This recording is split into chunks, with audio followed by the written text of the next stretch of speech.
राधे राधे बंधुरा पूजा स्पिरिचुअल वर्ल्डे सबाइके आरो एकबार एक नतून भिडियोते स्वागत।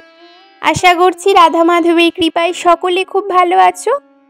तो राधा माधव जखन आमादेर साथेई आछेन चिंता किसेर, तार चरणे सम्पूर्ण समर्पित हये जाओ, देखबे हासि मुखे ए जीवन युद्धे एगिये जावा कतटा सहज मने हबे।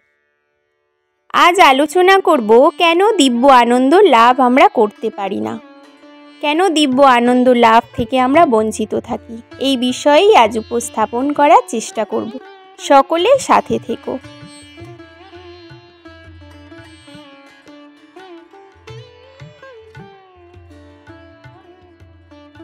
একজন ট্রেনের ফল বিক্রেতা হকার যেইভাবে জীবিকা নির্বাহের জন্য আম, জাম, লিচু ইত্যাদি বলে বলে সারাক্ষণ ডাকে, সেইভাবে যদি ঘরেও আত্মার কল্যাণের জন্য কৃষ্ণ কৃষ্ণ বলে ডাকত অথবা ক্রন্দন করত, তাহলে ভগবান শ্রীকৃষ্ণ অনেক খুশি হতেন। একজন শ্রমিক সংসারের ভার বহন করার জন্য যেভাবে একটি ইমারত গড়ে তোলার জন্য ইটের ওপর ইট সাজিয়ে সেখানে নিজের শ্রম দেয়,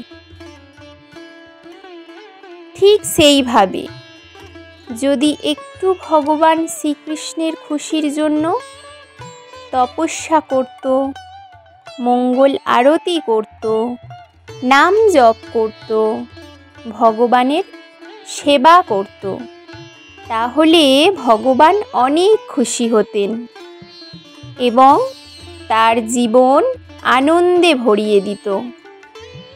কিন্তু আমাদের কাছে এই নাম জপ অনেক বেশি ভার মনে হয়,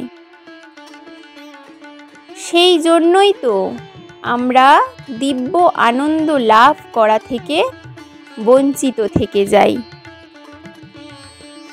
দিব্য আনন্দ লাভ করতেই পারি না। একটা কথা কি জানো, কর্মের সাথে সাথে ভগবানকে ভুলে গেলে আমাদের চলবে না। দিব্য আনন্দ লাভ করতে হলে ভগবানের সেবায় নিজেকে সর্বদা নিয়োজিত রাখতে হবে, তার প্রতি আস্থা রাখতে হবে, নিরন্তর নাম জপ করতে হবে, ভগবানের সাথে সুন্দর সম্পর্ক স্থাপন করতে হবে। আর ভগবান যদি একবার কৃপা করেন আমরা পরম সুখ লাভ করব, দিব্য আনন্দ লাভ করতে পারব। দিব্য আনন্দ লাভ করা থেকে আমাদের কেউ কখনো বঞ্চিত রাখতে পারবে না, আমরা কখনোই বঞ্চিত হব না। আজকের ভিডিওটা এইটুকু, আশা করছি উপস্থাপন করার চেষ্টা করতে পেরেছি সকলের সামনে। ভিডিওটা যদি ভালো লেগে থাকে অবশ্যই শেয়ার করবে সকলের সাথে। দেখা হচ্ছে পরের কোনো ভিডিওতে। সকলকে রাধে রাধে। সবাই খুব ভালো থেকো।